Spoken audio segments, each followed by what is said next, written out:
নমস্কার। অমর কথাশিল্পী শরৎচন্দ্র চট্টোপাধ্যায়ের পুস্তকাকারে অপ্রকাশিত রচনা ক্ষুদ্রের গৌরব প্রবন্ধটি পাঠ করে শোনাব।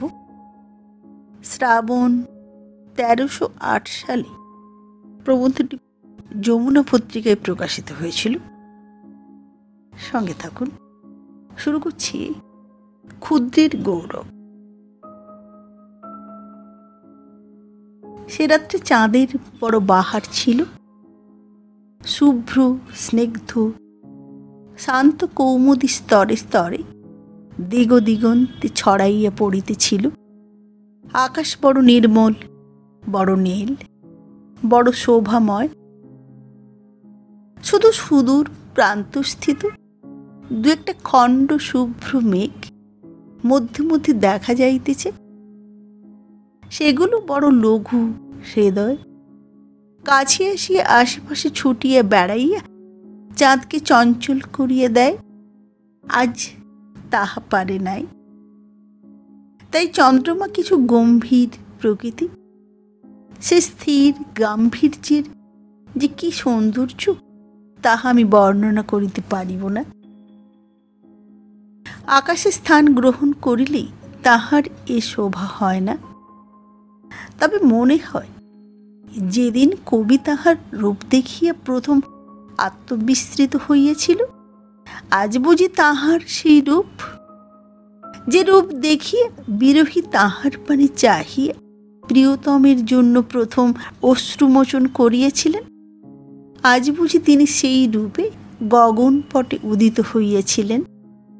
আর যে রূপের মোহে ভ্রান্ত চকরি সুধার আশায় প্রথম পথে ছুটিয়ে গিয়েছিল, আজ বুঝি তিনি সেই সুধাকর। নির্নিমেষ নয়নে চাহিয়ে চাহিয়ে সত্যই মনে হয় কি শান্ত, কি স্নিগ্ধ, কি শুভ্র। শুভ্র জ্যোৎস্না উন্মুক্ত বাতায়ন পথে সদানন্দের ক্ষুদ্র প্রকোষ্ঠে প্রবেশ করিয়েছে। গৃহে দীপ নাই, শুধু সদানন্দ নিচে বসিয়া গাঁজার কলিকায় দম দিতেছে। রোহিণী কুমার মুখপানে চাহিয়া আছে, আর অদূরে কে একজন গাহিয়া চলিতেছে। যমুনা পুলিনে কাঁদে রাধা বিনোদিনী। সদানন্দ ধীরে ধীরে গাঁজার কলিকা নামাইয়া রাখিয়া ধীরে ধীরে মাথা নাড়িয়ে বলিল, আহা! তাহার পর চক্ষু জলে ভরিয়া উঠিল। আরেকবার সে মাথা নাড়িয়া মনে মনে সেই অসম্পূর্ণ পদটি আবৃত্তি করিয়া লইল, কাঁদে রাধা বিনোদিনী, আহা আহা। কবে কোন স্নেহরাজ্যে বিরহ ব্যথায় রাধা বিনোদিনী যমুনা পুলিনে বসি প্রিয়তমের জন্য অশ্রুমোচন করিয়েছিলেন, সে কথা ভাবি আজ সদানন্দের চক্ষে জল আসিয়াছে। সে গাঁজা খাইতেছে, কাঁদিতে বসে নাই। শুধু একটা গ্রাম্য অতি ক্ষুদ্র অসম্পূর্ণ পদ অসময়ে তাহার চক্ষে জল টানিয়া আনিয়াছে। সদানন্দের মুখে ঈষৎ চাঁদের আলো পড়িয়েছিল। সে আলোকে রোহিণী কুমার সদানন্দের চক্ষের জল দেখিতে পাইল। একটু সরিয়ে বসিয়া বলিল, সদা, তোর নেশা হয়েছে, কাঁদছিস কেন? সদানন্দ গাঁজার কলিকা জানালা দিয়ে ছুঁড়িয়ে ফেলিয়ে দিল।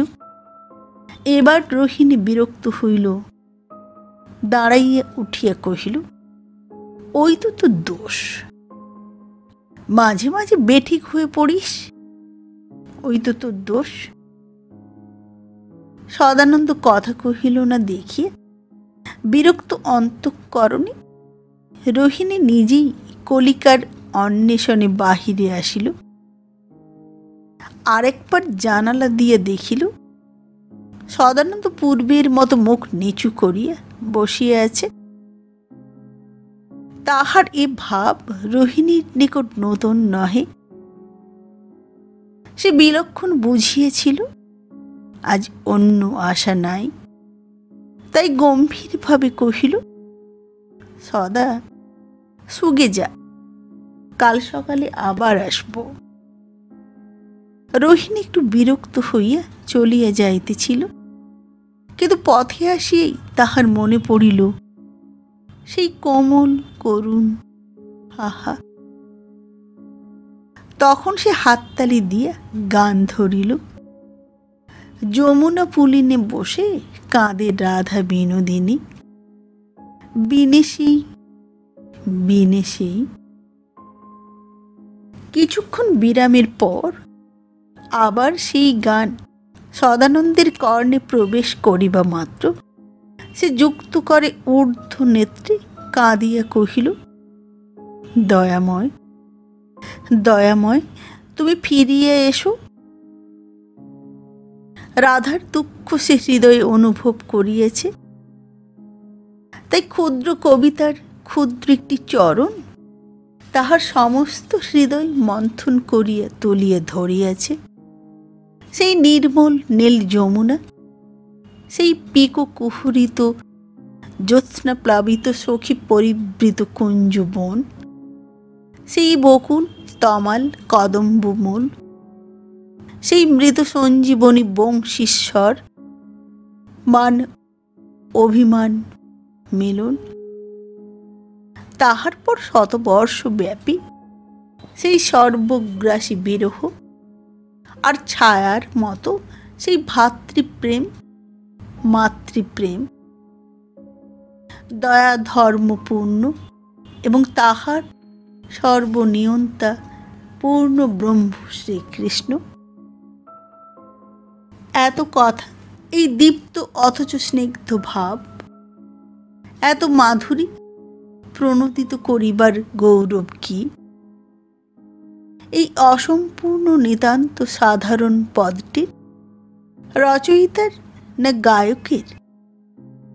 কিন্তু পদটি যদি যমুনা পুলিনে বসে কাঁদে রাধা বিনোদিনী না হইয়া কাঁদে শরৎ শশী হইত, তাহা হইলে সদানন্দের চক্ষে এত শীঘ্র এমনি করিয়া জল আসিত কিনা তাহাতে বিলক্ষণ সন্দেহ। সে হয়তো বিরহ বেদনাটা ছাড়িয়ে দিয়া প্রথম শরৎ শশীর বাস্তব নির্ণয় করিতে বসিত। শরৎ শশী রাধার বিশেষণ হইতে পারে কিনা তাহা বেশ করিয়া আলোচনা করিয়া পরে অশ্রুজল সম্বন্ধে মীমাংসা করিত। কিন্তু গায়ক যদি গাহিতেন, ঘরের কোণেতে বসে কাঁদে শরৎ শশী, তাহা হইলে অনুমান হয় করুণ রসের পরিবর্তে হাস্যরসেরই উদ্রেক হইত। যেন ঘরের কোণেতে বসিয়ে ক্রন্দনটা ক্রন্দন নামের যোগ্য হইতে পারে না, কিংবা শরৎ শশীর বিরহ হইতে নাই, অথবা হইলেও কান্নাকাটি করা তাহার পক্ষে উপযুক্ত হয় নাই। তাহা হইলে দেখা গেল যে বিরহ বেদনা জনিত দুঃখ সদানন্দের অশ্রুজলের পূর্ণ হেতু নহে। তাহা যদি হইত, তাহা হইলে শরৎ শশীর দুঃখে তাহাকে অশ্রুজল লইয়া এরূপ মারামারি করিতে হইত না। কিন্তু রাধারই জন্য এত মাথা ব্যথা কেন? একটু কারণ আছে, তাহা ক্রমে বলিতেছি। তুঙ্গ হিমালয় শিখরের ধবল নগ্ন শোভা কেবল চক্ষুষ্মান অনুভব করিতে পারে, অন্ধে পারে না। অন্ধের নিকট হিমাচল শরীর সংকুচিতও করে না, সম্পদ শোভাও আবৃত্ত রাখে না। তথাপি অন্ধ সে সৌন্দর্য উপলব্ধি করিতে সক্ষম হয় না। এ অক্ষমতার কারণ তাহার চক্ষুহীনতা। যে তাহাকে বুঝাইয়া দিবে হিমালয় শিখর কি উচ্চ, কি মহান, কি গম্ভীর, কি সৌন্দর্যে সুশোভিত, তাহার পর যে কেহ পর্বতের শোভা হৃদয়ে একবার অনুভব করিয়েছে, সেই কেবল 2-4খানা শিলাখণ্ডের কৃত্রিম সন্নিবেশ দেখিয়া আনন্দ উপলব্ধি করিতে পারে। যে কখনো দেখে নাই সে পারে না, যে দেখিয়েছে তাহাকে এই 2-4টি শিলাখণ্ডই স্মৃতিমন্দিরের রাজোদ্যার উন্মোচিত করিয়া পূর্বদৃষ্ট পর্বতের সন্নিকটে টানিয়া লইয়া যাইতে পারে, অতীত জীবনের কথা স্মরণ করাইয়া দিতে পারে। এই সক্ষমতাই ক্ষুদ্র শিলাখণ্ডের গৌরব। সে যে শ্লাঘ্যের ক্ষুদ্র প্রতিকৃতি, মহতের ক্ষুদ্র প্রতিবিম্ব, প্রতিবিম্বের ইহাই শ্লাঘা, ছায়ার ইহাই মহত্ব। ভক্তের নিকট বৃন্দাবনের এক বিন্দু বালুকণাও সমাদরে মস্তকে স্থান পায়। সে কি বালুকণার বস্তুগত গুণ, না বৃন্দাবনের মাহাত্ম্য? তাহারা মহতের স্মৃতি লইয়া ভক্ত বাঞ্ছিতের ছায়াস্বরূপিণী হইয়া মর্মে উপস্থিত হয়, তাই তাহাদের এত সম্মান, এত পূজা। সন্তানহারা জননীর নিকট তাহার মৃত শিশুর পরিত্যক্ত হস্তপদহীন একটা মৃত পুত্তলিকার হয়তো বক্ষে স্থান প্রাপ্তি ঘটে। কেন যে তুচ্ছ মৃৎপিণ্ডের এতটা গৌরব, সে কথা কি আর বুঝাইয়া দিতে হইবে? বক্ষে স্থান দিবার সময় জননী মনে করেন না যে ইহা একটা তুচ্ছ মাটির ঢেলা? তাহার নিকট সে তাহার মৃতপুত্রের ছায়া। যদি কখনো পুত্তলিকার কথা মনে হয়, সে মুহূর্তের জন্য, তাহার পর সমস্ত প্রাণ ও মন, গত জীবন পুত্রের স্মৃতিতে ভরিয়া উঠে। তুচ্ছ মৃৎপিণ্ডের ইহার অধিক আর কি উচ্চাসা থাকিতে পারে? সে একটি হৃদয়েও সুখ দিয়াছে, ইহাই তাহার শ্লাঘা। আর রাধার বিরহ ব্যথায় সদানন্দের অশ্রুজল। যমুনা তীরে বসিয়া যখন বিরহ বিধুরা শ্রী রাধা মর্মান্তিক যন্ত্রণায় হৃদয়ের প্রতি শিরা সংকুচিত করিয়া তপ্ত অশ্রুজল বিসর্জন করিতেছিলেন, তাহার কি মনে হইয়াছিল কবে কোন ক্ষুদ্র প্রকোষ্ঠে বসিয়া তাহার দুঃখে সমদুঃখী হইয়া সদানন্দ চক্ষু জল বিসর্জন করিবে? যিনি ধেয়, যিনি নিত্য উপাসিত, তাহারই ছায়া শ্রী রাধার হৃদয় মন অধিকার করিয়া রাখিয়াছিল। অন্যের তাহাতে স্থান হয় না, তাহাই সদানন্দের অশ্রু জলের কারণ। আকর মূল, কিন্তু সোপান বা পথে নহে। অগাধ সমুদ্র ঝঞ্ঝা বাতের সহিত যুদ্ধ করে, কিন্তু ঘোষণা করিয়া বেড়ায় না। শুধু ক্ষুদ্র তরঙ্গের দল তটপ্রান্তে আসি ঘাত প্রতিঘাতে পৃথিবীর বক্ষস্থল পর্যন্ত কম্পিত করিয়া বলিয়ে যায়, দেখো আমাদের কত প্রতাপ। কূপের জল তাহা পারে না। সাগর উর্মির ইহাই গর্ব যে সে অগাধ শক্তিশালী সমুদ্রের আশ্রিত। সূর্যের তেজ জননী বসুমতী প্রতিফলিত করেন, তাই তাহার রুদ্র প্রতাপ বুঝিতে পারি। আর সেই অনন্ত জ্যোতির্ময়ী বিশ্বপ্লাবিনী রাধা প্রেমের কথা বৃন্দা, ললিতা, বিশাখা প্রভৃতি সখীবৃন্দ ব্যতীত আর কেহ জানিত না। যাহারা জানিতে পারিয়াছিল তাহারা মহৎ হইয়াছিল, যাহারা শুনিয়াছিল তাহারা ধনী হইয়াছিল। তারপর কালক্রমে লোক হয়তো সে কথা ভুলিয়া যাইত।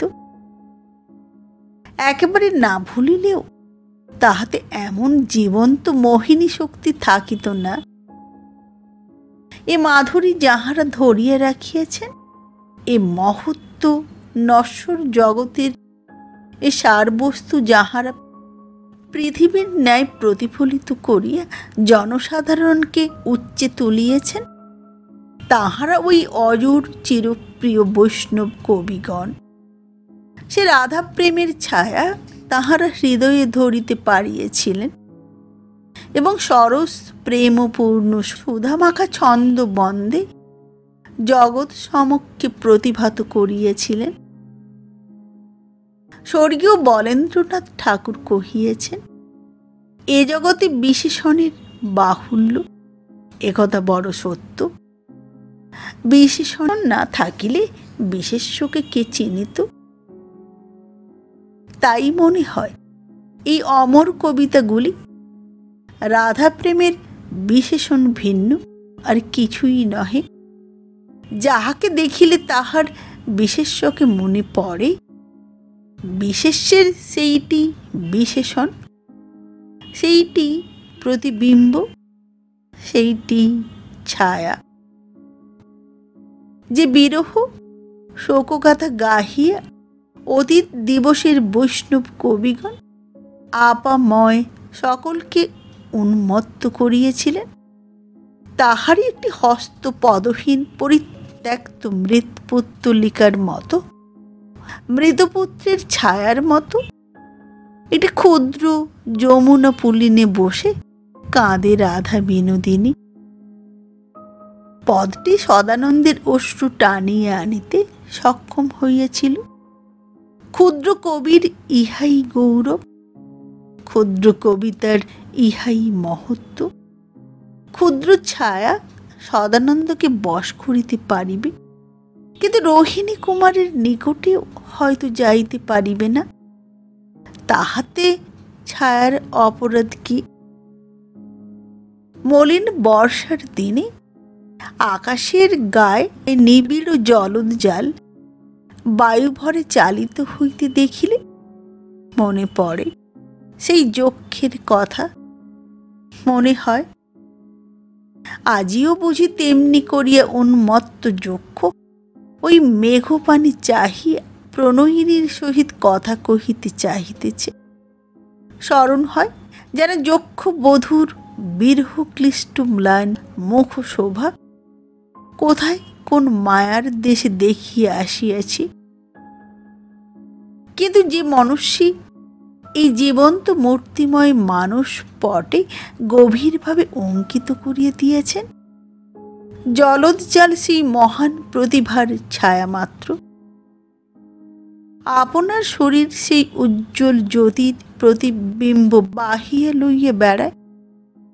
মেঘের ইহাই গর্ব, তাহার আনন্দ যে সে মহতের আশ্রিত। তাই পূর্বে বলিতেছিলাম, সমুদ্রের জল যাহা পারে কূপের জল তাহা পারে না। যে দুঃখে সদানন্দ রাধার জন্য কাঁদিতে পারিয়াছিল, সে দুঃখে হয়তো শরৎ শশীর জন্য কাঁদিতে পারিত না। ইহাতে সদানন্দের দোষ দিই না, শরৎ শশীর অদৃষ্টির দোষ দিই। শরৎ শশীর দুঃখে কাঁদাইতে হইলে আর কোনো মনুষ্যের প্রয়োজন, ক্ষুদ্র ছায়ার কর্ম নহে। ছায়ার নিজের মহত্ব কিছুই নাই। সে যখন মহতের আশ্রিত হইতে পারিবে, তখনই তাহার মহত্ব। হইতে পারে সে রাজপথের ধুলা, কিন্তু বৃন্দাবনের পবিত্র রজ হইবার আকাঙ্ক্ষা যে তাহার একেবারে দুরাশা, তাহাও মনে হয় না। কিন্তু কথায় কথায় দরিদ্র সদানন্দের কথা ভুলিয়াছি। সে রাত্রে সে আর উঠে নাই। প্রভাত হইলে রোহিণী কুমার জানালায় আসিয়া দেখিল সদানন্দ তেমনি মাথা নিচু করিয়া বসিয়া আছে। কিছুক্ষণ দাঁড়াইয়া থাকিয়া ভাবিল, সদানন্দ কি বসিয়া ঘুমাইতে পারে? তাহার পর ডাকিল, সদা ও সদানন্দ, সদানন্দ জাগ্রত ছিল, উত্তর দিল, কি জেগে আছো? আছি। সমস্ত রাত? বোধ হয়। রোহিণী কুমার বিস্মিত হইয়া মনে মনে ভাবিল, এ কিরূপ নেশা।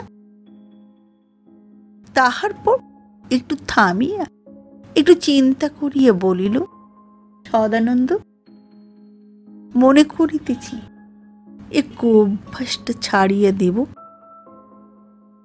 তুমি সঙ্গে, আমি যাই, আরেকদিন দেখা হবে। নমস্কার। ক্ষুদ্রের গৌরব প্রবন্ধটি পাঠ করে শোনালাম। আবার দেখা হবে আগামী পর্বে একটি নতুন গল্প নিয়ে। আজকের মতো নমস্কার।